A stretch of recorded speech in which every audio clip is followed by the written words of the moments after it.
ہم لڑیں گے ہند، صفوان نے کہا۔ اسے جانے دے، اس پر محمد صلی اللہ علیہ وسلم کا جادو چل گیا ہے۔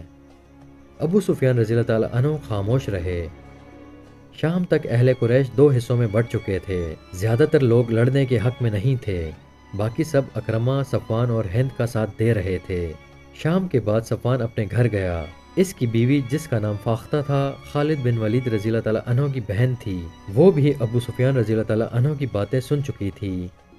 کیا میں نے ٹھیک سنا ہے کہ تم اپنے قبیلے کے سردار کی نافرمانی کر رہے ہو؟ فاختہ نے صفوان سے پوچھا۔ اگر فرما برداری کرتا ہوں تو پورے قبیلے کا وقار تباہ ہوتا ہے۔ قبیلے کا سردار بزدل ہو جائے تو قبیلے والوں کو بزدل نہیں ہونا چاہیے۔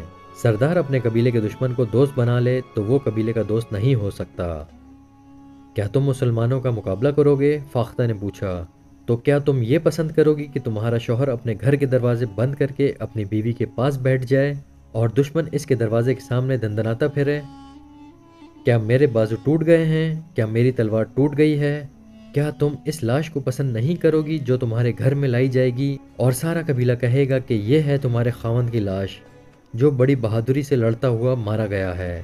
یا تم اس شوہر کو پسند کرو گی جو تمہارے پاس بیٹھا رہے گا اور لوگ تمہیں کہیں گے کہ یہ ہے ایک بزدل اور بے وقار آدمی کی بیوی جس نے اپنی بستی اور عبادت گاہ اپنے دشمن کے حوالے کر دی؟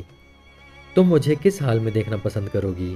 میں نے ہمیشہ تم پر فخر کیا ہے صفوان، فاختہ نے کہا۔ عورتیں مجھے کہتی ہیں کہ تمہارا خاوند قبیلے کی آنکھ کا تارا ہے، لیکن اب حالات کچھ اور ہیں۔ تمہارا ساتھ دینے والے بہت تھوڑے ہیں۔ سنا ہے مدینے والوں کی تعداد بہت زیادہ ہے اور اب میرا بھائی خالد بھی ان کے ساتھ ہے۔ تم جانتے ہو وہ لڑنے مرنے والا آدمی ہے۔ کیا تم مجھے اپنے بھائی سے ڈرا رہی ہو فاختہ؟ نہیں، فاختہ نے کہا۔ مجھے خالد مل جاتا تو میں اسے بھی یہی کہتی جو میں تمہیں کہہ رہی ہوں۔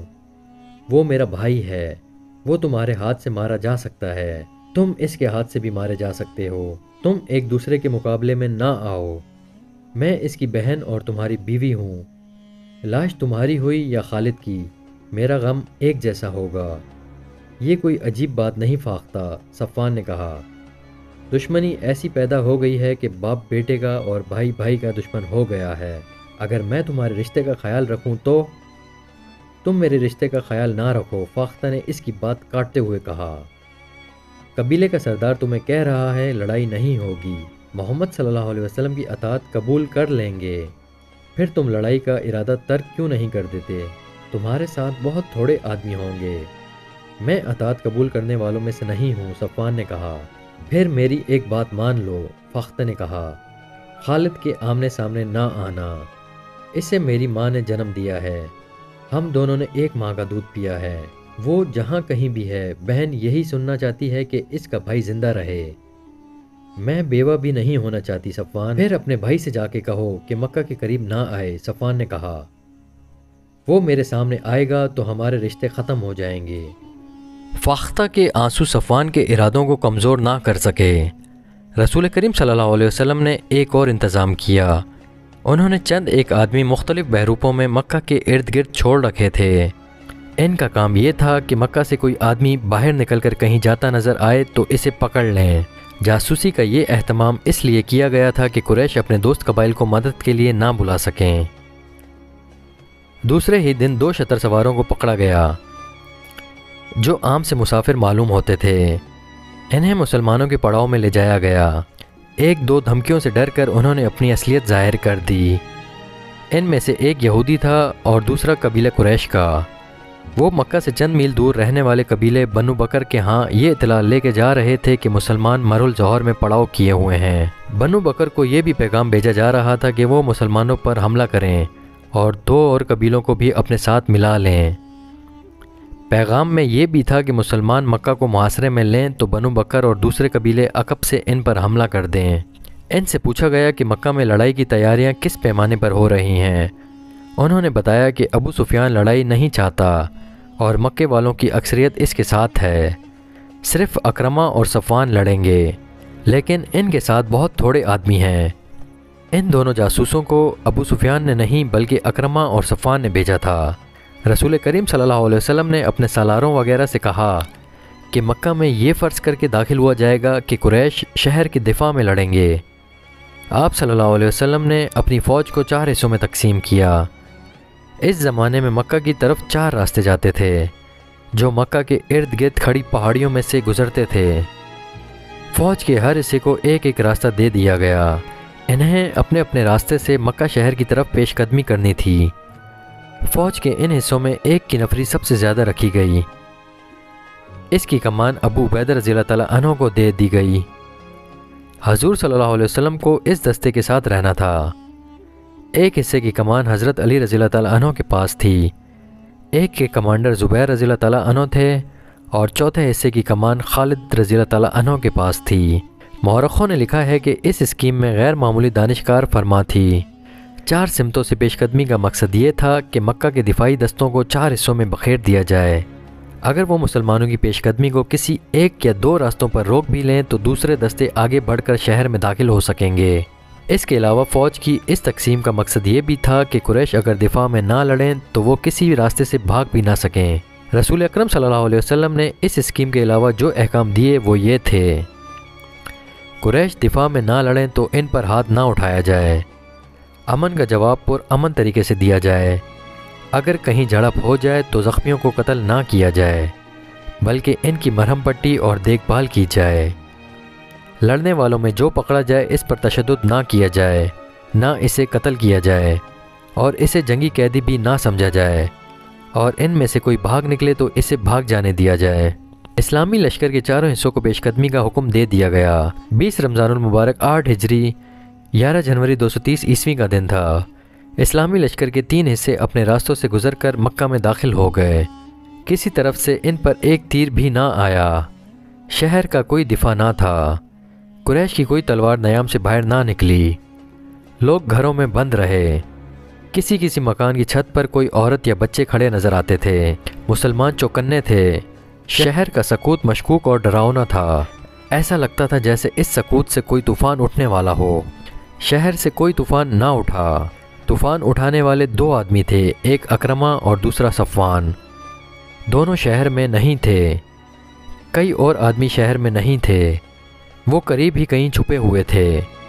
وہ رات کو باہر نکل گئے تھے۔ ان کے ساتھ تیر انداز بھی تھے۔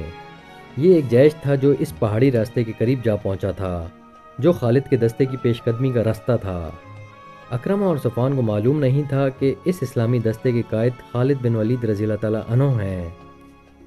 اکرمہ اور صفوان کا ایک آدمی کہیں بلندی پر تھا۔ اس نے خالد رضی اللہ تعالیٰ عنہ کو پہچان لیا اور اوپر سے دوڑتا نیچے گیا۔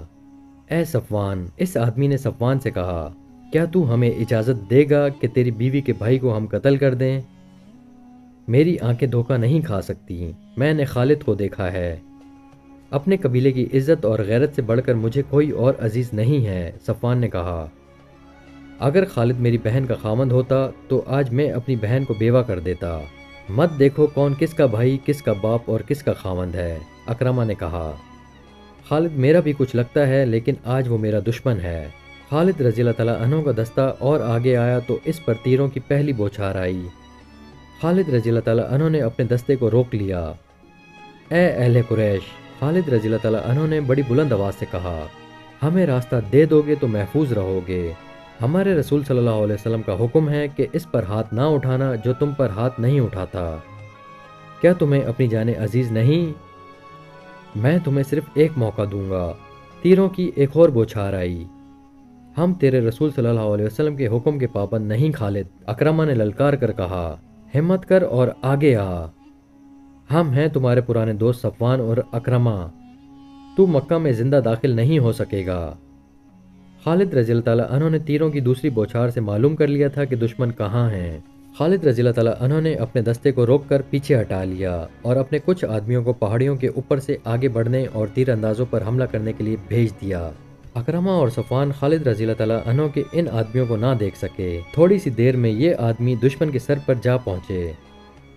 وادی سے خالد رضی اللہ تعالیٰ عنہ نے حلہ بول دیا جو اس قدر تیز اور شدید تھا کہ قریش کے پاؤں اکھڑ گئے۔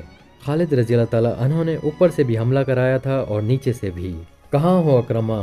خالد رضی اللہ تعالیٰ عنہ للکار رہے تھے۔ کہاں ہو صفوان؟ وہ دونوں کہیں بھی نہیں تھے۔ وہ خالد رضی اللہ تعالیٰ عنہ کے حلے کی تاب نہ لا سکے اور خالد رضی اللہ تعالیٰ عنہ کو نظر آئے بغیر کہیں بھاگ گئے۔ ان کا دستہ بھی لاپتہ ہو گیا۔ پیچھے قریش کی 12 لاشیں رہ گئیں۔ مختصر سی اس جھڑپ میں 2 مسلمان جبش رضی اللہ تعالیٰ عنہ بن اشر اور کوس بن جابر فہری رضی اللہ تعالیٰ عنہ شہید ہوئے۔ اسلامی فوج کے 3 حصے مکہ میں داخل ہو چکے تھے۔ خالد رضی اللہ تعالیٰ عنہ کا دستہ ابھی نہیں پہنچا تھا۔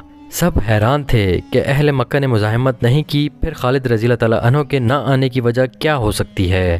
ایک قاصد کو دوڑایا گیا۔ وہ خبر لایا کہ خالد رضی اللہ تعالیٰ عنہ 2 مسلمانوں کی لاشیں لے کر آ رہا ہے اور اس کے دستے نے قریش کے 12 آدمی مار ڈالے ہیں۔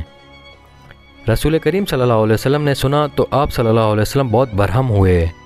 آپ صلی اللہ علیہ وسلم اچھی طرح جانتے تھے کہ خالد رضی اللہ تعالیٰ عنہ جنگ و جدل کا دلدادہ ہے۔ اس نے بغیر اشتعال کی لڑائی مول لے لی ہوگی۔ خالد رضی اللہ تعالیٰ عنہ کے مکہ میں آنے کی اطلاع ملی تو رسول صلی اللہ علیہ وسلم نے انہیں بلا کر پوچھا کہ اس حکم کے باوجود کہ لڑائی سے گریز کیا جائے انہوں نے قریش کے 12 آدمیوں کو کیوں مار ڈالا؟ خالد رضی اللہ تعالیٰ عنہ نے حضور صلی اللہ علیہ وسلم کو بتایا کہ اکرمہ اور صفوان کے ساتھ قریش کے متحد آدمی تھے جنہوں نے ان پر تیر برسائے۔ خالد رضی اللہ تعالیٰ عنہ نے یہ بھی بتایا کہ انہوں نے اکرمہ اور صفوان کو ایک موقع دیا تھا لیکن انہوں نے تیروں کی ایک اور بوچھار پھینک دی۔ رسول خدا صلی اللہ علیہ وسلم نے ابو سفیان رضی اللہ تعالیٰ عنہ سے پوچھا کہ اکرمہ اور صفوان کہاں ہیں؟ ابو سفیان رضی اللہ تعالیٰ عنہ نے بتایا کہ وہ مکہ کے دفاع میں لڑنے کے لیے چلے گئے تھے۔ رسول خدا صلی اللہ علیہ وسلم کو یقین ہو گیا کہ لڑائی خالد رضی اللہ تعالیٰ عنہ نے شروع نہیں کی تھی، مکہ پر مسلمانوں کا قبضہ ہو چکا تھا۔